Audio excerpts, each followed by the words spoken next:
Hello साथीहरु नमस्कार तपाईहरुलाई स्वागत छ मेरो च्यानल सिभिल इन्जिनियरिङ लर्निङमा। आज म तपाईहरुको लागि इरिगेसन इन्जिनियरिङबाट अब्जेक्टिभ क्वेशन लिएर आएको छु। Question number 1 the necessity of irrigation is required due to इरिगेसनको आवश्यकता किन पर्छ? A less rainfall, option number B non uniform rainfall, option number C commercial crop, option number D all of the above. Irrigation हाम्रो जहाँ पानी कम पर्छ र कुनै ठाउँमा पानी धेरै पर्ने कुनै ठाउँमा पानी नपर्ने नन युनिफर्म भयो भने इरिगेसन चाहिन्छ र कमर्शियल क्रप भनेको तरकारी बालीहरु उब्जाउनको लागि इरिगेसन चाहिन्छ नै। सो हाम्रो option number D is correct. Question number 2 the top of the capillary John, option number A lies below the water table at every point, option number B lies above the water table at every point, option number C coincide the water table at every point, option number D none of the above। मानौ यो water table भयो भने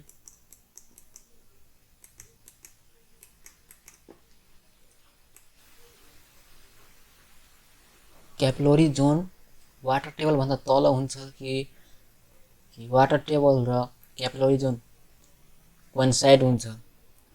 capillary zone भनेको हाम्रो water table भन्दा माथि हुन्छ। Capillary zone हाम्रो वाटर टेबल भन्दा माथि हुन्छ। So option number B is correct, lies above the water table at every point. Question number 3 the area under which inferior crop can be grown without irrigation.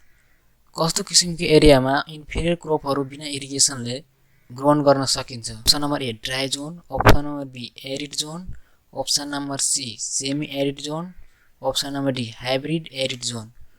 सुक्खा एरियालाई dry John भनिन्छ, जस्तो कि मरुभूमिहरु, पानी नपर्ने ठाउँहरु।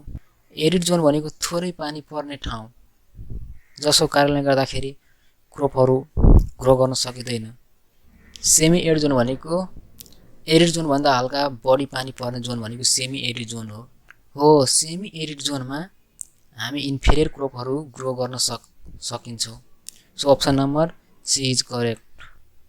Question number 4 the other name of unconfined aquifer is. Unconfined एक्विफरको अर्को नाम के हो?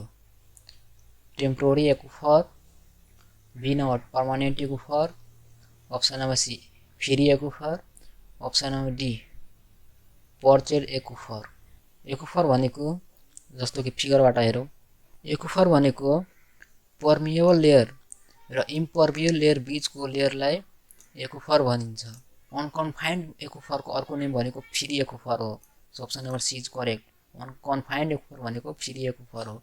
Question number 5 the method use for drilling of tubewell in compacted rock material is.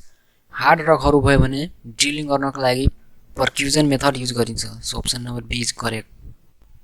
Question number 6 the type of irrigation applicable if there is scarcity of water with high pressure. वाटरको scarcity छ भने र high प्रेसरमा application गर्ने इरिगेसनलाई कुन method of irrigation भनिन्छ? Option number A drip irrigation, option number B trickle irrigation, option number C both A and B, option number D sprinkle irrigation.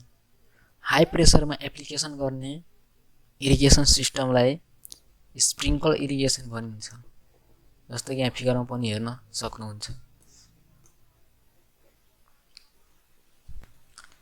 Question number 7 the crop which improve nitrogen content of soil. कुन क्रपले nitrogen content of सोइलको nitrogen बढाउने काम गर्छ? Option number A aquatic crop, option number B perennial crop, option number C leguminous crop, option number D all of the above. Leguminous crop सोइलको nitrogen बढाउने काम गर्छ। लेगुमिनियस क्रपमा जस्तै हेम्प भयो, हेम्प भनेको भाङ, मटर, यी क्रपहरुले नाइट्रोजन कन्टेन्ट सोइलको बढाउने काम गर्छ। So option number C is correct. Question number 8 find the cultivable command area from the following data. GCA 400 hectare, wheat 200 hectare, maize 50 hectare, paddy 100 hectare, barren land 50 hectare।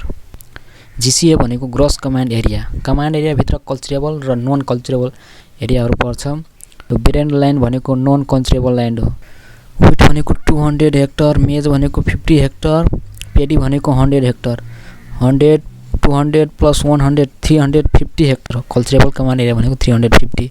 मेरो barren land भनेको unculturable land हो। So total area 400 बाट 50 घटाएपछि आफै 350 आउँछ। So option number D is correct. Which of the following is not rabi crop? तल दिएको मध्ये कुन रबी क्रप होइन? रबी क्रप भनेको 1 अक्टोबर देखि 31 मार्च सम्म लगाउने बाली भनेको रबी क्रप हो। पटाटो भनेको रबी क्रप हो। ग्राउन्डनट भनेको यो रबी क्रप होइन। So option number B is correct. Question number 10 which of the following is leguminous crop? तल दिएको मध्ये कुन लेगुमिनियस क्रप हो? Option number A rice, option number B potato, option number C bajra, option number D hemp. Leguminous crop भनेको सोइलको fertility र nitrogen content बढाउने plant. Hemp भनेको लेगुमिनियस क्रप हो। जस्तो कि फिगरमा पनि हेर्न सक्नुहुन्छ hemp. Question number 11 a land is called waterlogged. Option number A when the permanent wilting point is reached, option number B when the gravity drainage has ceased, option number C capillary fringe reach the root zone of the plant, option number D all of the above. कस्तो अवस्था आयो भने हाम्रो land वाटरलग्ड हुन्छ। तीनै किसिमको अवस्था आयो भने ल्यान्ड वाटरलग हुन्छ। So option number D is correct. Question number 12 water logging may result from. के कारणले गर्दाखेरि वाटर लगिङ हुन्छ? Option number A over irrigation, option number B inadequate drainage, option number C seepage from adjoining reservoir etcetera, option number D all of the above. Water logging भनेको चाहिने irrigation भन्दा धेरै irrigation गर्यो भने water logging हुन्छ। Water logging भएपछि crop नष्ट हुन्छ। वाटर लगिङको मेन कारण भनेको ओभर इरिगेसन भयो भने, ड्रेनेजहरु राम्रोसँग भएन भने, रिजर्भायरबाट सिपेजहरु भयो भने वाटर लगिङ हुन्छ। So option number D is correct. Question number 13 water logging of field can be reduce by. Water logging भएपछि त्यसलाई मिनिमाइज वा रिड्युस कसरी गर्ने त? Option number A providing canal lining, option number B providing intercepting drain, option number C controlling intensity of irrigation, option number D all of the above. Water logging भएपछि क्यानलहरुबाट seepage भयो भने त्यसलाई lining गर्ने भनेको प्लास्टिङ गर्ने, ड्रेनहरु प्रोभाइड गर्यो भने वाटर जम्दैन बगेर जान्छ, कन्ट्रोलिङ गरेर इरिगेसन गर्नुपर्छ। इरिगेसन थोरै गर्यो भने वाटर लगबाट बचाउन सकिन्छ। So option number D is correct all of the above. Question number 14 the ratio of total volume of water delivered to a crop to the area on which it has been spread is called। क्रपमा चाहिने वाटरको volume र crop भएको area divide गरेपछि duty आउँछ। So option number A is correct. Question number 15 the time generally in days for which a crop has a field to attain its maturity is known। फिल्डमा बिउ छरिसकेपछि त्यसको maturity आउनसम्मको टाइमलाई के भनिन्छ? Option number A duty, option number B base period, option number C delta, option number D field area. So बिउ छरिसकेपछि maturity आउनसम्मको टाइमलाई बेस पिरियड भनिन्छ। यसको युनिट भनेको डेजमा हुन्छ। Question number 16 delta of rice crop is nearly. राइसको लागि डेल्टा भनेको डेप्थ अफ वाटर। मानौ यो राइस भयो भने यसको डेप्थ कति हुन्छ त? त्यसको मेच्युरिटी आउनसम्म कति वाटर चाहिन्छ? Number A 30 centimetre, number B 60 centimetre, option number C 120 centimetre, option number D 160 centimetre. राइसको लागि एभरेज डेल्टा भनेको 120 सेन्टिमिटर हुन्छ। So option number C is correct. Question number 17 find the delta for a crop if the base period and duty are 110 days and 1400 hectare per cubic respectively. क्रपको लागि delta निकाल्नको लागि भनिरहेको छ क्वेशनले। Delta भनेको डेप्थ, वाटरको डेप्थ निकाल्नको लागि भनिरहेको छ, जसमा बेस पिरियड दिएको छ 110 डेज र ड्युटी दिएको छ 1400 हेक्टर। डेल्टा निकाल्नको लागि फर्मुला छ डेल्टा ट्रायंगलले जनाइन्छ। डेल्टा भनेको 8.64 into B by D.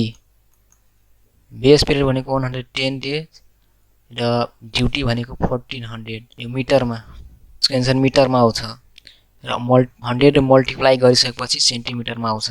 So यति गरिसक्यो, यसको मल्टिप्लाई गरिसकेपछि 0.678 आउँछ र 100 मल्टिप्लाई गरेपछि सेन्टिमिटरमा आउँछ। 67.8 आयो, nearly equal to 68 centimetre. So option number D is correct.